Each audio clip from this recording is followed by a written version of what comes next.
रोशनी की शादी दीपक के साथ 6 महीने पहले ही हुई थी। जिस तरह हर लड़की ना जाने कितने अरमान लेकर ससुराल आती है, वैसे ही रोशनी भी आई थी।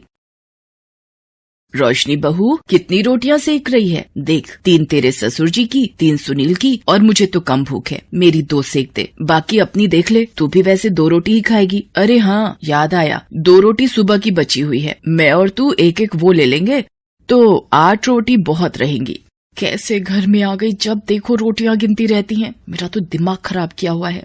माँ, 6 महीने में इतनी कमजोर हो गई है आपकी बेटी। सासू माँ जब देखो रोटियां गिनती रहती हैं और हर वक्त टोकती रहती हैं। रोशनी बेटा, कोई बात नहीं, अपनी सास की बातों को दिल पर मत लगा। तू बस अपनी अच्छी बहू होने का फर्ज निभा। बाकी हर किसी की अपनी आदत होती है बोलने की। हम दूसरों को नहीं बदल सकते, खुद को ही बदल लो। तू चुप रहा कर, बोलने दिया कर जो भी बोले।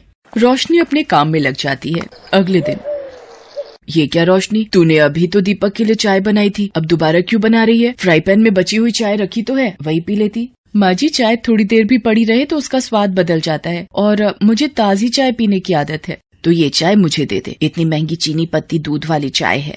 माँ जी, सिर्फ 2 घूंटी तो है, ये क्या पियोगे? मैं ताजी बना रही हूँ, पी लो। नहीं, तू ये 2 घूंटी दे दे, मुझे बहुत है। सच में ऐसी कंजूस सास मैंने आज तक नहीं देखी। कुछ कहा तुमने रोशनी? नहीं माँ जी, मैं तो बस गीत गुनगुना रही थी। 100 साल जियो हमारी सासू जी, हमको लागत माँ से प्यारी सासू जी। 1 मिनट माँ जी, मैं अभी आई। क्या हुआ? चाय चढ़ाकर बाथरूम में कहाँ भाग रही है?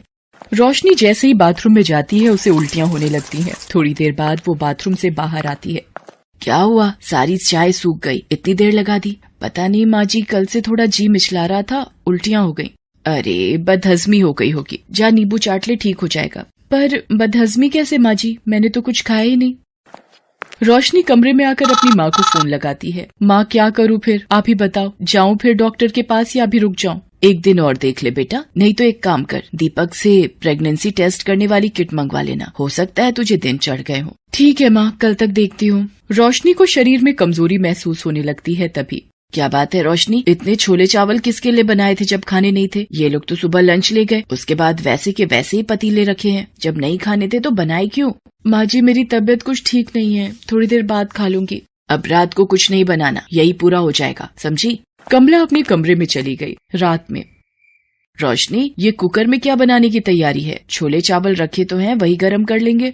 माँ जी, मेरी तबीयत ठीक नहीं है, इसलिए थोड़ी सी धुली मूंग की दाल की खिचड़ी बना रही थी। छोले रात में भारी हो जाएंगे मुझे।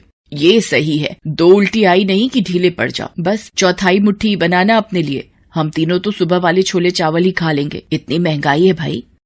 बेचारी रोशनी पहले ही तबीयत खराब से परेशान थी, ऊपर से कमला की कंजूसी। अगले दिन रोशनी को फिर उल्टियाँ होने लगती हैं। वो दीपक को बताती है। वो प्रेगनेंसी टेस्ट किट ले आता है। रोशनी चेक करती है। दीपक, मैं माँ बनने वाली हूँ। क्या? ये तो बहुत ही खुशी की बात है रोशनी, मैं आज बहुत खुश हूँ। क्या तू माँ बनने वाली है? चल ठीक है, अब थोड़ी बचत करनी शुरू कर दे, आगे 2 से 3 हो जाओगे तो खर्चे बढ़ जाएंगे। माँ जी, मैं दीपक के साथ डॉक्टर के पास होकर आती हूँ। अरे, उसे क्यों परेशान कर रही है, उसे काम पर जाने दे, मेरे साथ चलना। दीपक काम पर चला जाता है। रोशनी कमला के साथ डॉक्टर के पास जाती है। मैंने रोशनी का चेकअप कर लिया है, सब कुछ ठीक है, बस अपने खान पान का ध्यान रखना और कोई भी चिंता फिक्र करने की जरूरत नहीं है। ये कुछ ताकत की दवाइयाँ और टॉनिक लेने हैं। कितनी फीस हुई डॉक्टर? जी 1500 रुपए। क्या 1500 रुपए? ये कुछ ज्यादा नहीं है, और दवाइयाँ अलग खरीदो।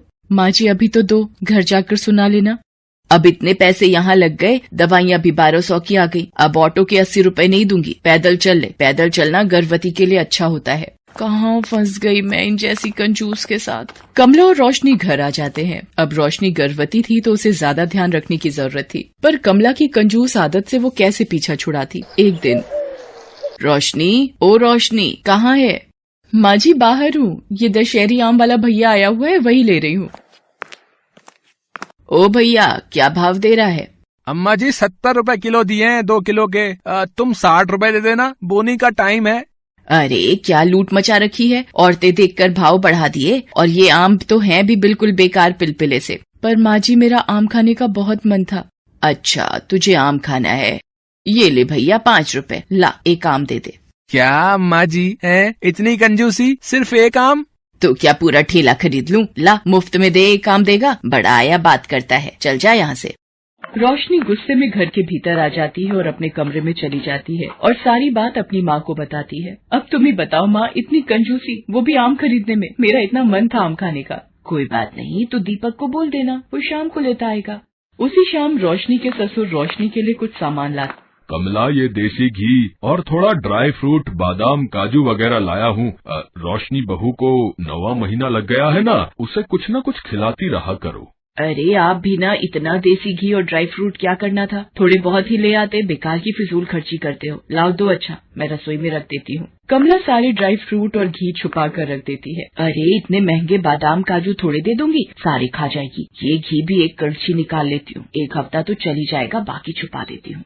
रोशनी को कुछ समझ नहीं थी, माँ से वो इतनी बात फोन पर नहीं कर पाती थी। एक दिन, माँ जी पता नहीं मेरे हाथ पैरों में सूजन बढ़ती जा रही है, क्या मैं डॉक्टर को दिखाऊं? अरे ये छोटी छोटी बातों के लिए रोजाना डॉक्टर की फीस बनाते रहो। ये सूजन से कोई डरने वाली बात नहीं होती, ये तो गर्भावस्था में मामूली बात है। कमला के मना करने पर रोशनी हॉस्पिटल की विजिट के लिए भी नहीं जाती। एक शाम, रोशनी क्या हुआ? आंखें खोलो रोशनी। माँ, बाबूजी जल्दी आओ, रोशनी बेहोश हो गई है। अरे बिस्तर पर लिटा दे, थोड़ा पानी के छींटे डाल, आ जाएगा होश। दीपक कोशिश करता है पर रोशनी होश में नहीं आती। वो रोशनी को हॉस्पिटल लेकर भागता है। डॉक्टर वहाँ रोशनी का चेकअप करती है। ये क्या हाल बना दिया है आपने रोशनी का? आपको पता भी है रोशनी का बीपी कितना बढ़ा हुआ है? और इनकी तो अपॉइंटमेंट थी 15 दिन पहले की, वो भी मिस की हुई है। आपकी इतनी बड़ी लापरवाही से रोशनी की जान भी जा सकती है। माँ, आपको पता था ना रोशनी को डॉक्टर के पास आना है? कमला घबरा चुकी थी, उससे बड़ी गलती हो चुकी थी। कमला, अब तो शर्म करो, इतनी कंजूसी, तुम अपनी ही बहू के साथ ये व्यवहार करोगी? मुझे नहीं पता था, वो तुम्हें माँ कहती है। उसने अपना मायका छोड़ हमारे घर को अपनाया है। अगर बहू या बच्चे को कुछ हो गया तो ऐसा ना हो सारी जिंदगी तुम्हें पछताना पड़े। माँ, अगर आपको मेरे और रोशनी के रहने से कोई परेशानी है, बस एक बार रोशनी ठीक हो जाए, मेरा बच्चा सकुशल दुनिया में आ जाए, फिर मैं अपनी पत्नी और बच्चे को लेकर हमेशा के लिए चला जाऊंगा। नहीं नहीं दीपक, मुझे माफ कर दे बेटा, मेरी आंखों पर कंजूसी की पट्टी बंधी थी, मैंने सही को गलत नहीं समझा। दीपक के पापा, आप भी मुझे माफ कर दो। मैं एक ऐसी सास हूँ जिसने अपनी ही बहू को मौत के मुंह में धकेल दिया। भगवान मुझे क्षमा कर दो। कमला रोने लगती है, तभी डॉक्टर आ जाती हैं। बधाई हो, बेटा हुआ है। माँ और बच्चा दोनों ठीक हैं। सब लोग बहुत खुश होते हैं। घर आने के कुछ दिन बाद दीपक रोशनी से कहीं और चलकर रहने के लिए कहता है, पर रोशनी मना कर देती है। दीपक, माँ जी को छोड़कर मैं कहीं नहीं जाऊंगी, वो मेरी माँ है, मैं उन्हें छोड़कर कहीं नहीं जाऊंगी।